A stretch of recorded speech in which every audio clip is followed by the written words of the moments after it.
This is my first album that's actually like on Spotify and like on iTunes and stuff, and I'm really new to that. Like, I've really held too tight to the whole punk rock like ideals thing, and it's like if anybody had sold out earlier. Yeah, exactly. If anybody listens to my music, I'm a poser, you know. Like, if this is actually accessible, then I've failed. You guys was wrong the whole time. Yeah, I know. I'm really regretting it. Now the pandemic hit, and I was like, man, okay, how do I sell out? Like, where's that phone number? Who's that guy? You know. Like, it turns out it's a lot harder to do than people. I know.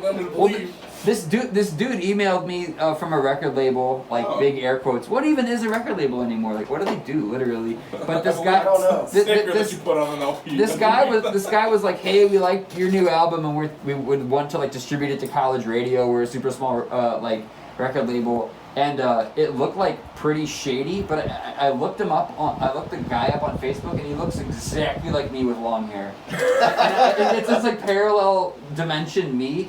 And so I like, it's a new time, guys, because I messaged him back, and I was like, what are we talking here? Like, how much does it cost to like, I think you have to pay to sell out in 2020, though. Like, I think I'm going to have to send him $50 to sell out. Well, you mentioned whether this was a reputable service he was offering. The first thing I thought of was like in the literature business, you have the same thing going on with what they call them vanity publishing. Yeah. Publishers. Yeah. Trunk publishing. Sell it out your trunk. So yeah, that you pay them to print your book, and then that's it. That's all they do. And whether your book sells or not at that point is how good you are at promoting it on Amazon. And they don't tell you that when you go in. They do the thing they pay you to do. So that is, I guess it never occurred to me that might be a thing in the music industry as well. But you know what? The whole music industry at this point is kind of like, that's what it is, because even a great record deal, even if you get like $1 million record deal, they're loaning you that money. It's true. It's the same exact situation. And I'm not trying to excuse like people that are like super shady in the record industry, but it's the same concept. Yeah. They're like, hey, as long as you sell 50,000 albums, you don't know what's anything. We're good. You know, and so you're like popping champagne and like going out to eat and getting sushi, and like, you know, you bought yourself a tour bus, and you know, big freaking asterisks at the end of that tour bus, you know, like, man. Record execs are salivating behind you because they're just watching you blow all this money. Yeah, and it's just a weird industry. Somebody once said, like, if there was a car company and only 1 in 10 of their cars you could actually drive, like, they wouldn't last, like, you know, like, but that's what the record, you know, industry is like. Here's a whole bunch of stuff. We only need a fraction of it to work. If just a fraction of this goes through, and that's what they've been scraping by on for like a century now. Yeah. Yeah, I don't know. The whole thing's irrelevant, but yeah, man, I don't know. I feel like I've paid a lot of dues and I put a lot of footwork in, and like at this point, I just would like it if people listen to my music, whatever that means, you know. So. I don't know, at a certain point, you know, you're like, all right, this isn't the pure artist way to do it, but why do we do anything? Why do we make any art? It's to be consumed. It's to be heard. Yeah, and I'm not going to make any money from this. That's what I'm saying. Like, I'm so clearly not in it for the money. It's just like, people listening is nice, though. Like, if we could play one of my songs, that would be great. Like, however we can rig that up. Like, how do you have it with you, is my question. I don't have a physical copy with me. I'm having CDs printed and cassettes made, but none of them are in yet. But it's online. It's on Spotify. Oh yeah, it's on Spotify and Bandcamp and YouTube. It's on Napster. I learned that Napster existed because it's on there now. That's really bizarre. I know. Yeah, it made me want to check my old MySpace, but that's a whole other debacle. Can I get it on the Zoom? On the Zoom? Which is... Actually, if you want to get into it, my philosophy is just totally effed. Because one of the reasons I've made 50 albums is that I realized, as soon as I realized albums were a dead platform, I was like, let's do it. Like, that's like, let's do the wrong thing, you know? Like, I think at a certain point I was like, God, I've just done everything wrong. Because like, as soon as I got some buzz as a rapper, I made a country album. Oh, yeah? And then people had a really positive response to that, and I just got like, trained like Pavlov's dog for bad decisions, you know. Like, and I kind of got known for that and ran with it. Like, I at least understand art well enough to know. Like we were saying, I can't remember if it was on mic or not. Oh yeah, it was on mic. But the suit jacket, just like being being like big and like having a thing that's like an understandable shtick or gimmick or angle. Like he's that guy, you know. Like that is so important, and that's what being an artist is really, is finding what you are and carving into it and diving into it head first. So like, I don't know, I've just been trying to make as many albums as possible. So it's turned into like 4 or 5 a year for 5 years now. And I did it as a teenager, but that was accidental. I didn't even realize I was making that much music. It took until I was like an adult where I was like, what the hell was I doing, you know? And, but yeah, just like making albums because nobody listens to albums anymore, and making way too many for anybody to possibly listen to. Which isn't to say they're low quality, like, I make some good stuff. I've actually recorded an album since the one I'm promoting right now. Like the music videos aren't even out yet for this album, but there's another one in the bank because I've streamlined it. Given what I know about your process, though, who's to say that you're not going to get tired of this project before you even have a chance to put it down? Oh, I'm writing another one already. The other one's halfway written, and it's going to be really fun. You heard 100 gecs? I'm trying to like sound like 100 gecs. No, dude! Yeah. I hate 100 gecs. You hate 100 gecs? I'm in the minority on this one. I don't hate 100 gecs, but I'm not like a super fan. But I'm into it. It's fine. It's cool. See, somebody showed me 100 gecs. He's another guy that works at our workplace, and he's like, so you listen to 100 gecs? And I was like, no. And he's like, well, I like Death Grips, right? And I was like, yeah. He's like, well, it's like Death Grips for preteens. Yeah, that's a great description. And I was like, okay, so I'm either gonna love this or I'm gonna hate it. And then for the first like 45 minutes that I listened to the project, I was like, man, I freaking love this.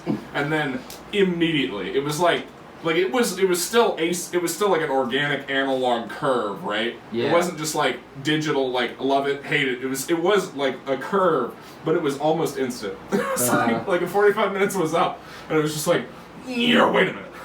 No, I hate this. I actually hate this. I feel like I wish I was Death Grips, and I've told all my beat maker friends, I was like, can we just be Death Grips, please? But like, it is hard to pull off. There is a reason there's only one Death Grips. It is an impossible sound to emulate. I dare anybody truly make a Death Grips beat, but 100 gecs. Come on, man! Come on! That's not that hard. It's not that. But also sounding like 100. Sounding like 100 gecs right, is not that hard. But and the thing is, I think I'm just admitting just how like emo and white and inundated with pop music I am. You know what I mean? Yeah, okay. Like part of what I've been going through, because like I don't know if I'll ever rap again, and I'm not trying to be one of those guys that's like, I'm retiring the rap game. First of all, who cares? But like rap is somehow the thing I'm most known for, and I'm just like, all right, I've done that. And then also, especially given like recent circumstances, I'm like, man, I am so white. I'm so white. And not that I ever didn't pretend to be, but I mean, even me halfway pretending that I'm cool. It becomes more obvious the older you get. I think. Does. It's harder when you're like not like a manic, drunk 25-year-old. Yeah. You know, it's easy to play pretend. Yep. There was a time in my 20s, my mid-20s, early to mid-20s, where I was like, you know, I never was like trying to overwrite the fact that I was painfully white, you know, but I was less conscious of it.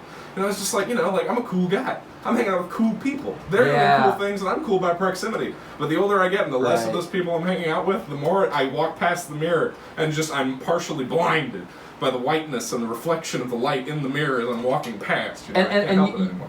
You're speaking my language because what rap is saying cool things. And wherever else you want to go with that, you have to say cool things. It's true. And I always knew I had to say weird cool things. But then I think the thing with sounding like 100 gecs is just being like, man, I am the dweeb in his basement. You know, that's where I am on the scale of pop culture. You know, and so it's like, all right, well, let's get postmodern then. Because if you can't be cool, you might as well just be intellectual. That's the story. You're speaking my language. That's the scale. That's the scale of listenability. That's the scale of listenability. And I think all these things we're talking about with like me finally trying to do what people like would want to hear from me, and slowing down and like taking time to write, you know, songs that are listenable songs. Like that's the whole thing with this new album Oversharing, because somebody was like, somebody said you sound a lot like Modest Mouse. You can sound like Modest Mouse, and that's when you do it the best. And I was like, well, I guess I'll do that. It was almost like, oh yeah, let me show you, you know. Is this someone calling the station to complain about us talking about race? That's a good question. It's so hard. I used to work in the back at Flat Branch, the burger joint, you know. And somebody's gonna call offended that I called it the burger joint.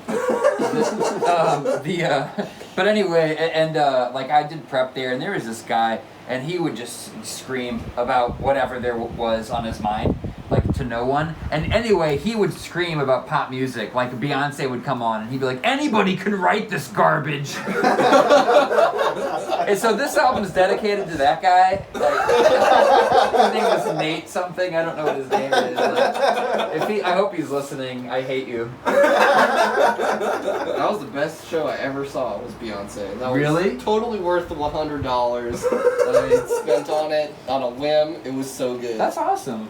Yeah. Pop music is so difficult. Like making something that like most people will like is such an insane challenge.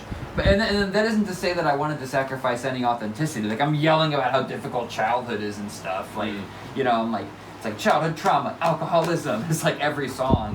But yeah, I don't know. Pop music is like not easy. All right. Once again, we've had Kelly Betz here in the studio with us. It's been a pleasure having you. Once again, yeah, Kelly. thanks. It's always a pleasure. This is nice. This is a great interview. You know, it's chill. You know? Actually, problematically so. I forget I'm on the radio. I started talking about racism. Oh, let's get that caller on the air. Where's that guy? We'll argue about Black Lives Matter. All right. So, Kelly Betz, what was the name of that project one more time? Yeah, guys, once again, my name's Kelly Betz, KELLYBETZ, and you can find this album as well as 49 others that I've done for real on my YouTube, just under my name, as well as now Spotify, iTunes, Apple Music, Napster, whatever the Zoom thing was you were talking about. Like, not Zoom. Zoom doesn't exist anymore. It doesn't exist anymore. Check my GeoCities fan page. Exactly. No, but my music's finally everywhere. I might have a shady record deal worked out by next week. So, yeah. Thanks for listening, guys. Thanks for having me. This is fun. Excellent. All right. This song is called Jesus Christ. This is the Broken Clock, here with you till 3 a.m. Stay tuned.